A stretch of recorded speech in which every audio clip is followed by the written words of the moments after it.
प्रकाशन तथा पुरस्कार वितरण कार्यक्रम का सर्दै अध्यक्षज्यू, यो महत्वपूर्ण कार्यक्रम का प्रमुख अतिथि एवं मध्यबिन्दु नगरपालिका वार्ड नंबर 1 का वडा अध्यक्षज्यू, सामाजिक व्यक्तित्व गणेशमान महतोज्यू,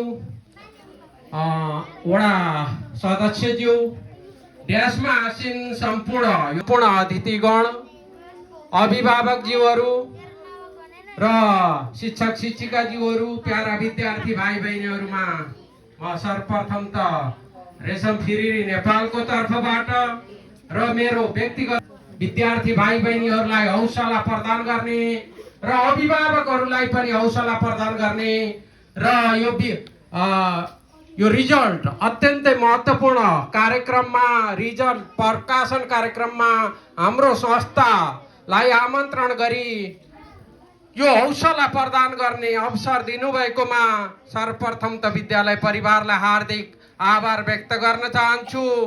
हामी रेशम फिरिरी नेपाल संस्था मध्यबिन्दु मात्र होइन, यहाँका गाउँपालिकाहरू, नवलपुरका गाउँपालिकाहरूमा केन्द्रीकृत भइरहँदा यो विद्यालयले केही वर्षदेखि गरेको प्रगतिमा मलाई गर्व गर्ने ठाउँ छ। हजुरहरूलाई हौसला प्रदान गर्ने ठाउँ छ। सम्पूर्ण अभिभावकहरूलाई हौसला प्रदान गर्ने र यहाँका समाजसेवी व्यक्तित्वहरू जो यो विद्यालयलाई माया गर्नुहुन्छ उहाँहरूलाई पनि म हौसला प्रदान गर्न चाहन्छु, सम्मान व्यक्त गर्न चाहन्छु।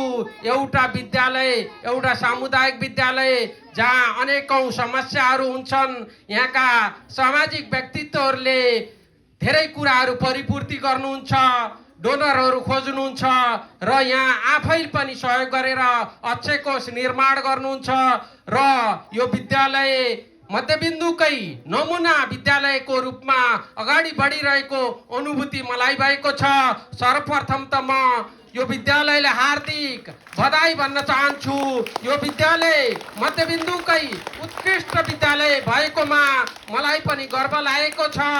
यो एउटा सहयोगी संस्थाको रूपमा हामीले काम गरिरहेका विभिन्न विद्यालयहरूमा हामी गएर कार्यक्रम गरेका छौँ। यसको उपलब्धि हामीले पनि प्राप्त गरेका छौँ।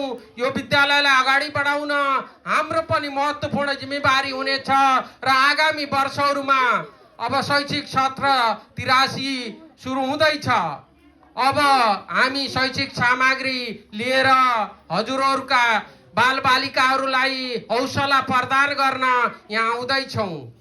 किन भन्दा एउटा विद्यालयमा शैक्षिक सामग्री, सानो शैक्षिक सामग्रीले पनि महत्त्वपूर्ण भूमिका खेल्छ। विद्यार्थीहरूलाई हौसला प्रदान हुन्छ। पुरस्कार वितरण गर्दा विद्यार्थीहरूलाई हौसला प्रदान हुन्छ। शैक्षिक सामग्री दिँदा विद्यार्थीहरूलाई हौसला प्रदान हुन्छ। त्यस कारण पनि यो कार्यका लागि हामी सबै जुट्नुपर्छ। यहाँका सामाजिक व्यक्तित्वहरू, विशेषतः यहाँका वडा अध्यक्ष तल्लीन भएर लागिरहनु भएको छ। आदरणीय गणेशमान महतोज्यू र वडा प्रतिनिधिज्यूहरू, हजुरहरूको विद्यालयमा हामी पनि यहाँ आइरहेका छौँ। सम्पूर्णले सहयोग गरेको खण्डमा यो विद्यालय फेरि पनि यहाँका नानी बाबुहरूलाई चाहिँ उत्कृष्ट नतिजा ल्याउन, सफल गराउन सक्नेछौँ भन्ने मैले आशा लिएको छु। र अन्त्यमा यो खुसीको क्षण, हजुरहरूको खुसीको क्षणमा पनि रेशम फिरिरी नेपाललाई यो सहभागिताका लागि म हार्दिक आभार व्यक्त गर्न चाहन्छु र अन्त्यमा यो विद्यालयको उन्नति र प्रगतिका लागि हार्दिक आभार व्यक्त गर्दै, उन्नति र प्रगतिका लागि हार्दिक बधाई व्यक्त गर्दै मेरो छोटो मन्तव्य यही टुङ्ग्याउँछु। हस्त धन्यवाद।